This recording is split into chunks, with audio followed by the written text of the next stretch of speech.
Assalamualaikum warahmatullahi wabarakatuh. Halo semuanya, perkenalkan nama saya Ulfa Juliarni Arsahide. Saya dari kelas C, jurusan Pendidikan Bahasa Inggris, Universitas Sulawesi Barat. Di video pembelajaran kali ini, I will explain one of the most important parts of English grammar, yaitu tenses. Tenses itu penting banget karena membantu kita menjelaskan waktu kejadian dalam kalimat, apakah itu terjadi sekarang, di masa lalu, atau di masa depan. Jadi di video ini kita akan belajar pengertian tenses, beberapa jenis tenses dasar dan juga cara membuat kalimat positif, negatif, dan interrogatif. Tenang saja, penjelasannya saya buat simpel dan gampang dipahami, jadi kalian bisa langsung praktik juga nanti. So, are you ready to learn? Let's get started! Oke teman-teman, sekarang kita masuk ke slide kedua, yaitu tentang apa itu tenses. Tenses adalah bagian dari grammar yang sangat penting karena tenses itu menunjukkan waktu terjadinya sebuah peristiwa dalam kalimat. In English, when we make a sentence, we don't just focus on what happens, tapi juga kapan itu terjadi. Dan disinilah tenses berperan secara umum. Tenses terbagi jadi 3 waktu utama, yaitu present artinya sekarang, past artinya sudah terjadi di masa lalu, dan future yaitu yang akan terjadi nanti. Contohnya kalau kamu bilang I eat rice, itu berarti sekarang. Tapi kalau kamu bilang I ate rice, itu berarti kamu sudah makan. Dan kalau kamu bilang I will eat rice, berarti kamu akan makan maybe later in the future. So, simple right? Tenses help us to talk clearly about time. Next, kita masuk ke jenis-jenis tenses. Dalam bahasa Inggris sebenarnya ada 16 tenses secara keseluruhan. Yes, sounds a bit too much, right? Tapi kamu gak perlu khawatir, karena dalam video ini we will only focus on the 4 most common and basic tenses yang paling sering dipakai sehari-hari dan paling penting untuk pemula, yaitu present simple untuk hal yang biasa atau rutinitas, present continuous atau aksi yang sedang berlangsung, past simple untuk kejadian yang sudah terjadi, dan future simple untuk rencana atau prediksi di masa depan. Kalau kamu bisa memahami keempat tenses ini, it will be easier to understand the rest later. Jadi mulai dari dasar dulu ya, step by step. Oke teman-teman, sekarang kita masuk ke tense yang pertama, yaitu present simple tense. Tense ini digunakan untuk menyatakan kebiasaan, fakta umum atau rutinitas, hal-hal yang dilakukan secara teratur atau sering. Now let's talk about the form or pattern.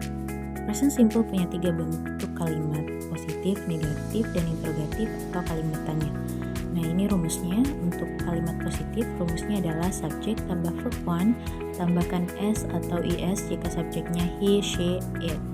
Contohnya, she drinks coffee. Karena subjeknya she, maka drink jadi drinks. They play football, they tidak butuh tambahan s. Selanjutnya untuk kalimat negatif, rumusnya subjek tambah do atau does tambah not tambah verb 1. Ingat ya, does untuk he, she, it, sedangkan do untuk I, you, we, they. Dan di sini kata kerja tetap bentuk dasar, nggak pakai s lagi.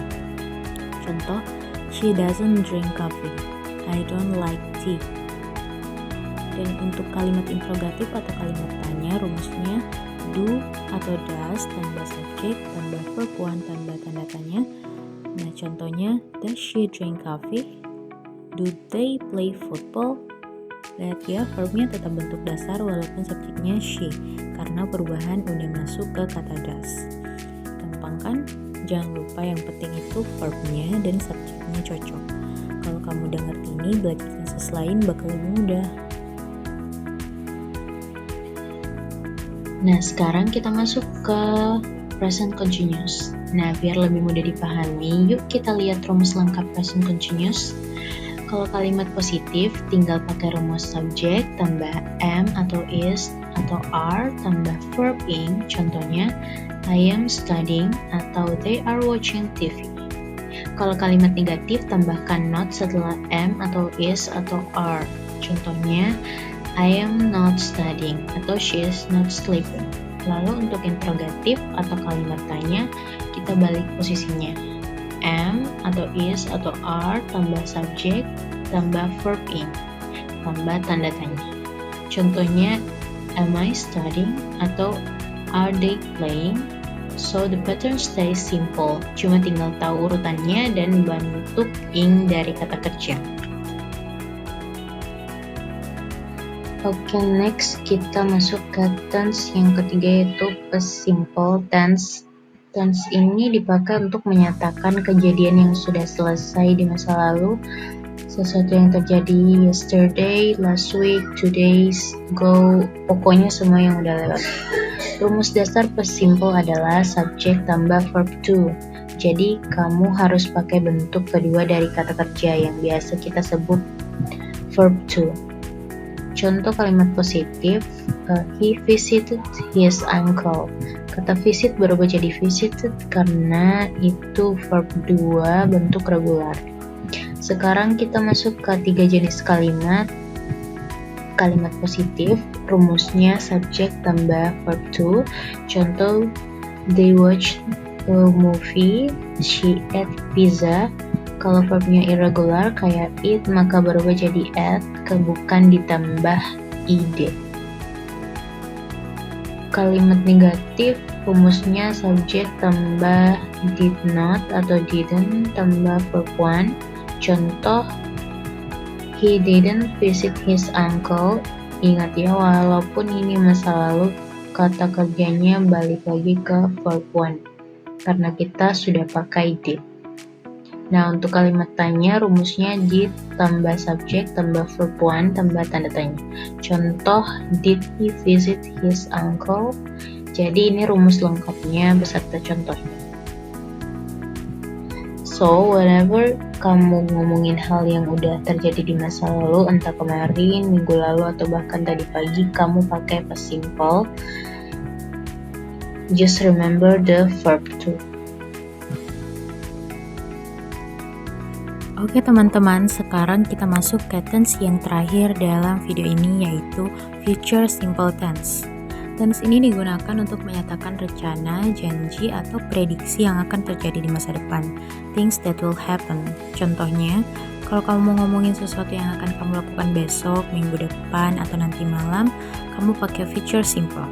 Rumus umum future simple itu subjek tambah will tambah verb 1. Kalau kalimat negatif, kita pakai won't atau will not. Dan kalau kalimat tanya, kita balik posisi will-nya. Kita bahas satu-satu yuk.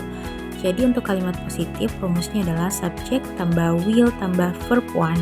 Contoh, I will help you. She will join the class. Untuk kalimat negatif, subjek tambah won't tambah verb 1. Contoh, I won't help you. They won't come to the party. Dan untuk kalimat interrogatif, rumusnya adalah will tambah subjek tambah verb 1 tambah tanda tanya. Contohnya, will you help me? Will she call you tonight? Jadi gampang banget kan? Kamu cuma butuh kata bantu will diikuti verb bentuk dasar. Simple dan useful, dan paling penting kamu bisa pakai future simple untuk sounding lebih percaya diri saat ngomongin rencana. Alright teman-teman, sekarang kita masuk ke bagian kesimpulan dari materi kita hari ini. Kita udah belajar 4 tenses dasar yang sangat penting untuk komunikasi sehari-hari dalam bahasa Inggris. So, kalau kamu bisa kuasai 4 tenses ini, kamu udah punya fondasi yang kuat dalam grammar English. Ini basic banget, tapi penting banget. Dari sini nanti kamu bisa naik ke level tenses berikutnya. I hope materi ini membantu kalian semua untuk lebih ngerti tentang tenses. Practice a lot ya, karena grammar itu bukan cuma dihafal, tapi juga dipakai dalam speaking dan writing. Terima kasih sudah nonton video ini. Kalau masih bingung, jangan ragu untuk ulangi bagian yang kurang jelas atau tanya langsung ke gurumu. See you in the next learning session. Bye-bye and good luck with your English.